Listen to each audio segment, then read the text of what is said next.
À la ceinture de ces protocoles d'accord, deux figures de la vie politique tchadienne, membres de ces cadres, sont présents. Il s'agit des docteurs Nouradine Deloa Kassiré et d'Abderrahmane Diasnabaye.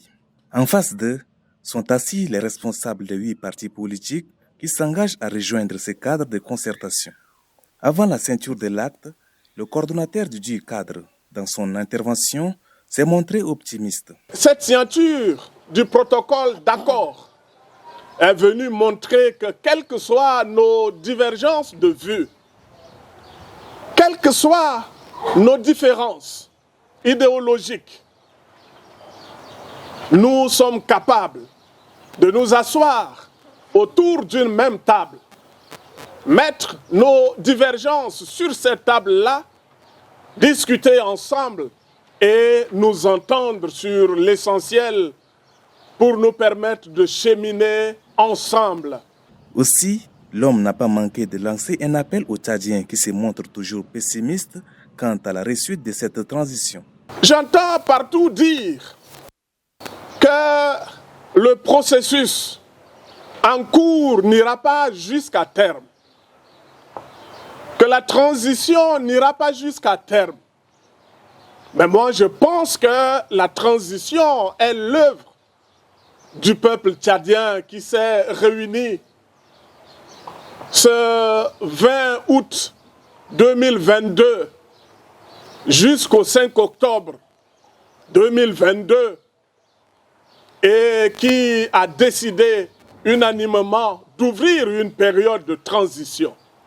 Ce sont notamment le Front populaire de libération, l'Union pour le salut de la République, l'Alliance nationale pour la démocratie et le changement, l'Action démocratique nationale, le Mouvement national pour la démocratie et l'alternance au Tchad qui ont signé cet accord.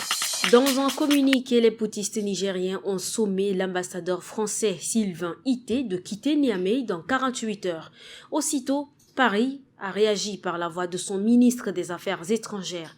Les putschistes n'ont pas autorité pour faire cette demande. L'agrément de l'ambassadeur émana des seules autorités légitimes nigériennes élues. Fin de citation. L'ambassadeur de France à Niamey, Sylvain Ité, a refusé de répondre à un entretien organisé vendredi matin à l'initiative du ministère nigérien des Affaires étrangères. Un refus qui est mal passé dans le rang des militaires qui ont renversé le président Mohamed Bazoum il y a un mois aujourd'hui. Depuis le début du renversement du régime de Bazoum, le Quai d'Orsay continue de s'opposer au nouveau régime, engageant un bras de fer entre Paris et Niamey. Et l'ultimatum des putschistes prend fin le dimanche 27 août. Elle est baptisée La Voix du Logone et émettra sur la fréquence de 96.5 MHz au grand plaisir de la population de Mondou et Séphérique. Inaugurée au grand plan par le gouverneur du Logone occidental, Ibrahim Ibni Omar Mahamad Saleh. Pour les responsables de la Hama, les journalistes de cette nouvelle doivent strictement respecter les règles du métier. Nous sommes dans une phase de transition et il est important que la Voix du Logone puisse apporter sa contribution en permettant à ce que les Tchadiennes et les Tchadiens contribuent efficacement à un retour à l'ordre constitutionnel. Je tiens également à inviter les journalistes de la Voix du Logone à respecter les fondamentaux de notre métier, à savoir une information vraie, une information véridique et une information équilibrée. Avec cette inauguration de la radio, La Voix du Logone, la capitale économique du Tchad, située au sud du pays, compte 3 radios FM. L'instrument juridique qui vient d'être signé s'inscrit dans le cadre de la conformité des accords de siège paraphés entre l'ASEGNAN et les États membres. Ce document est la version actualisée entrée en vigueur en janvier 2023. Pour le directeur général de l'ASEGNAN, c'est le résultat d'un long processus. Je me réjouis aujourd'hui que le Tchad soit le 9e État membre de l'ASEGNAN à signer cet accord qui nous donne les pleins moyens pour accomplir notre mission de sécurité de la navigation aérienne sur 17 millions de kilomètres carrés. Ça n'existe nulle part au monde, ce type d'organisation. Et donc, la concession majeure que les États viennent de faire doit produire des résultats exceptionnels en matière d'assurer la sécurité de la navigation aérienne. Le processus de révision de l'accord a fait l'objet des négociations menées par les techniciens du ministère des Affaires étrangères de la République du Tchad et de l'ASECNA. Tchad, pays membre de longue date de l'ASECNA, pays partenaire important de l'ASECNA, se réjouit d'accomplir cette formalité qui sûrement est devenue nécessaire à la suite de toutes les évolutions qui viennent d'être rappelées tout à l'heure. Et donc, nous essayons autant que possible, chaque fois que c'est nécessaire, de remplir nos engagements. Ce qui a abouti à la version actuelle de cet accord de siège se compose d'un bloc de 8 titres repartis en 29 articles précédés d'un préambule. C'est un projet gigantesque, un complexe sportif multimédia qui comprend un terrain de football, de basketball, de tennis, une salle d'études et d'informatique, une cafétéria, un bureau, une grande salle de gym et bien d'autres. Selon le ministre de l'Administration du Territoire, de l'Habitat et de l'Urbanisme, ce complexe est d'une importance capitale, non seulement pour les jeunes du 6e arrondissement, mais pour toute la jeunesse tchadienne. Le président de la République a voulu qu'il y ait en ces lieux un complexe sportif pour la jeunesse. Vous savez que tout ce qui touche à la jeunesse lui tient à cœur. Il est lui-même jeune parmi vous et il a instruit pour que le complexe sportif soit fait ici, à côté déjà d'un terrain de football où chaque jour on a des jeunes qui essaient de jouer au football ou de s'entraîner. Un complexe sportif qui sera en même temps dédié à un espace vert de loisirs.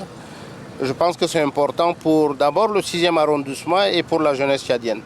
Le projet de construction du dit complexe est confié à l'entreprise chinoise Anda Group. Son délai d'exécution est de 8 mois. Pas d'électricité ni d'eau, moins encore un moyen de déplacement. Ici, dans ce centre de santé du village Sénégal, localité située à 45 km de N'Djamena, on fait avec les moyens de bord. Vraiment, c'est difficile avec nous. On n'a pas la lumière. Quand les femmes viennent la nuit, il faut utiliser nos appareils pour la lumière. Parfois, on utilise les lampadaires et autres. Donc, c'est un peu compliqué. Nous, il y avait le grand cœur qui nous avait donné un panneau. Maintenant, c'est tombé en panne. Donc, vraiment, c'est compliqué pour les accouchements. Hormis le manque des équipements, cette bauge qui sert de structure sanitaire ne dispose pas d'un personnel soignant. Chaque jour, les 6 agents bénévoles se relaient tant bien que mal. Bon, le centre de santé, c'est un centre de santé communautaire, géré aussi par les personnes communautaires. Donc, on a seulement un seul agent de l'État. Donc, les 4 autres, c'est des agents communautaires. Donc, la charge est prise par la communauté. Donc, c'est un peu aussi compliqué pour ça. Ce qu'on veut, on veut que l'État vraiment nous aide dans ces l'autre-là, quoi. Parce que c'est un peu compliqué. Un grand centre de santé, après Durbal et Lien, c'est nous qui sommes pris l'autre-là. Occuper les 3e rangs de la fréquentation. Donc, vraiment, c'est un peu compliqué. Il nous manque beaucoup de choses. Le centre de santé du village Sénégal dessert plus de 60 villages et une fréquentation d'environ 300 patients par mois. Ce sont le groupe de concertation des acteurs politiques, en abrégé GCAP, le regroupement politique Force alternative pour le changement et l'égalité, ainsi que quelques personnalités issues ou non des entités associatives engagées qui ont participé à la rédaction de cette déclaration. Leur principal objectif, empêcher la tenue irrégulière du référendum et partant constituer le barrage anti-succession dynastique selon leurs propres termes. Pour eux, on n'est plus au combat solitaire de calcul de partage du pouvoir. La priorité, c'est la restauration de la République la démocratie et du respect des droits et libertés de chaque citoyenne et citoyen tchadien de vivre libre et en toute dignité.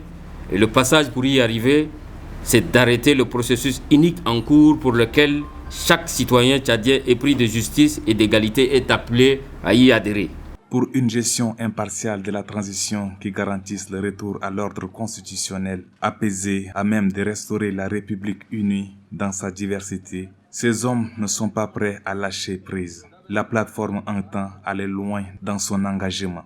Pour ces leaders politiques et de la société civile, la priorité, c'est la restauration de la République, la démocratie et du respect des droits et libertés de chaque citoyen. À défaut d'une salle de classe, les collégiens de Mara font cours dans ces bâtiments construits pour abriter logiquement les classes du primaire. La grande salle qui leur est destinée manque presque tout. Les tables bancs sont en mauvais état, le tableau délabré.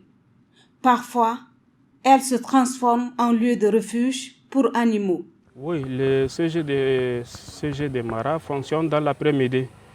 Nous n'avons pas un local.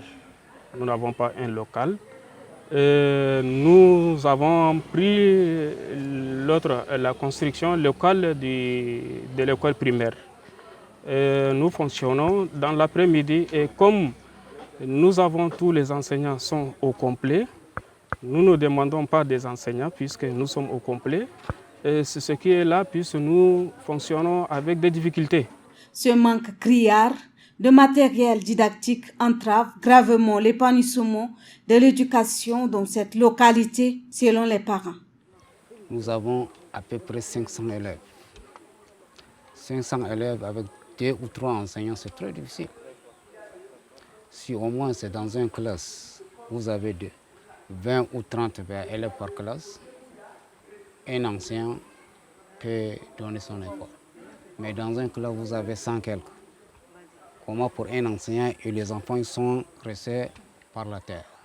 C'est très difficile pour ça. Ça, c'est notre deuxième difficulté.